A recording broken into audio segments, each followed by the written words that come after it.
Yang populernya kitab itu seorang presiden, kalau dulu era khilafah ya, itu minta supaya Imam Malik datang ke istana mengajarkan Al-Muwatta ke putra-putra Harun Ar-Rasyid. Ini saya agak muji sisi benarnya Pak Aryo. Apa kata Harun Ar-Rasyid ketika didatangi ajudan presiden? Al-ilmu yu'ta la ya'ti. Ilmu itu disowani, bukan yang sowan. Jadi ini ya agak bener lah, BUMN ini sudah bener ini, mau datang ke sini. Tapi jangan hitung utang. Saya pernah datang Gus, nanti kapan-kapan kau yang datang. Nah, itu enggak ikhlas kalau itu ngawur sekali itu kalau. Singkat cerita Harun Rasyid itu datang. Imam Malik itu orang yang sangat menghormati ilmu, sehingga beliau duduk di atas, di sofa di atas. Karena Harun Rasyid itu presiden, khalifah, beliau ngiranya itu dipersilahkan duduk setingkat Imam Malik. Akhirnya beliau duduk berdampingan dengan Imam Malik.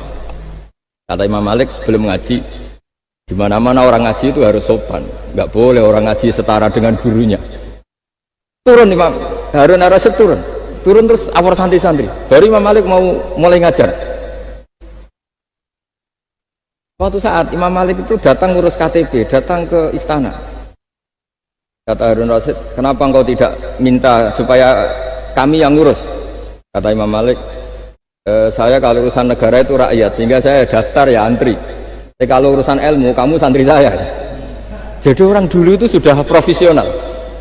Jadi kalau Harun Rasyid pas ngaji sebagai santri, tapi kalau Imam Malik ngurus KTP ya sebagai rakyat.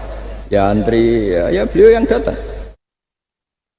Jadi itu sudah ada percontohan hubungan yang sangat elegan, yang sangat saling menghormati antara seorang umara, yaitu zaman itu Harun Ar-Rasyid, dengan Imam Malik. Padahal kitab Muwatta itu kitab yang sangat luar biasa. Akhirnya suatu saat anak-anaknya Harun Rasyid itu disuruh ngaji. Ini penggaweannya, ini pekerjaannya itu suruh bawa kendinya Imam Malik kalau mau wudhu. Karena suatu saat Imam Malik wudhu, yang mengucurkan air itu putranya Harun Ar-Rasyid. Hanya dikucurkan ketika basuh wajah dan tangan. Pas Harun Rasyid lewat, dinasihati juga, halla ghusal taqodamaihi, harusnya kamu tidak hanya mengucurkan untuk wajahnya, juga untuk kakinya. Padahal itu anak seorang presiden. Jadi betapa dulu itu harkat dan martabat ilmu itu sangat dihormati. Nah, kenapa demikian? Karena ilmu ini yang membentuk sebuah bangsa. Jadi kalau kita berpikir jernih ya, oke, kita ada BNN ya, polisi yang nangani narkoba, terus ada beberapa jabatan atau institusi negara yang bisa mengawal kecurangan, misalnya ada KPK, ada BPK dan sebagainya. Tapi tanpa masyarakat dibentuk kiai dan dibentuk norma-norma agama, itu capek. Mayoritas orang tidak mencuri, itu ya barokahnya dididik kalau mencuri itu dosa, kalau nanti masuk neraka. Sebelum ada KPK dan BPK, itu orang tidak nyuri ya sudah banyak. Karena memang nggak nyurinya itu faktor agama, bukan karena takut KPK. Artinya tanpa agama, tanpa nilai-nilai norma, itu nggak bisa kebayang Indonesia. Karena orang nanti nggak maksiatnya atau nggak salahnya itu takut aparat, bukan takut Tuhan. Makanya kalau guyonan anekdot khas itu, ada orang melanggar rambu-rambu, ketangkep polisi. Kamu tidak tahu kalau ini larangan? Ya tahu Pak. Kenapa tetap melanggar? Karena tidak tahu Bapak di sini. Itu menunjuk polisinya. Itu khas Indonesia. Jadi kalau nggak melanggar itu karena takut aparat, bukan karena kesadaran hukum. Tapi kalau urusan rambu-rambu itu seperti itu. Tapi kalau urusan orang tidak zina, tidak maling, tidak korupsi, itu hampir mayoritas orang Indonesia itu karena takut azab Allah atau takut dosa. Sehingga di desa terbelakang yang nggak terjangkau polisi atau di daerah-daerah yang sangat terpencil, itu perilaku leluhur, yaitu tidak nyuri, tidak zina, tidak apa, itu ya tetap jalan. Karena mereka memang dididik oleh agama. Sehingga keinginan kita terbesar adalah bahwa sesuai konsep Imam Ghazali, al ulama wal umara tau amani. Jadi ada sinergi lah antara ulama dan umara. Dulu Biasa raja-raja itu ngaji sama ulama. Tapi ulama juga biasa antri di kerajaan untuk ngurus administrasi negara. Jadi beliau-beliau ya bisa sebagai rakyat, tapi juga sekaligus sebagai guru.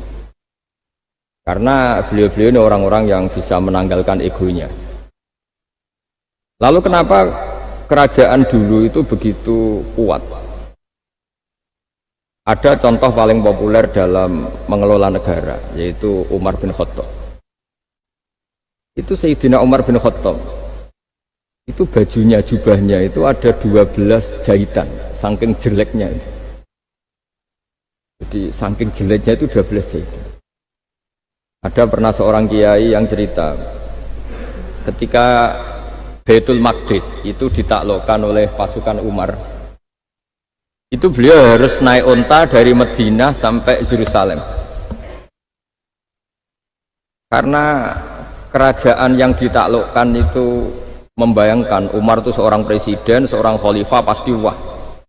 Itu ternyata pas sampai gerbang Yerusalem itu Umar itu yang nuntun unta. Karena ketika unta itu hanya satu, sama pengawalnya bilang, saya mau naik unta asal gantian. Ya 2 kilo Umar naik, 2 kilo ajudannya yang naik, sampai lepas mau pintu gerbang itu pas giliran Umar yang nuntun. Kata ajudannya, kali ini jenengan yang naik saja. Enggak, saya enggak mau bohong. Dia yang disambut ya ajudannya. Karena ajudannya pakaiannya lebih bagus dan Umar pakai tadi jubah yang berjahit 12. Jadi betapa orang-orang dulu itu ketika jabat itu malah tasawuf. Karena tadi dipandu oleh agama.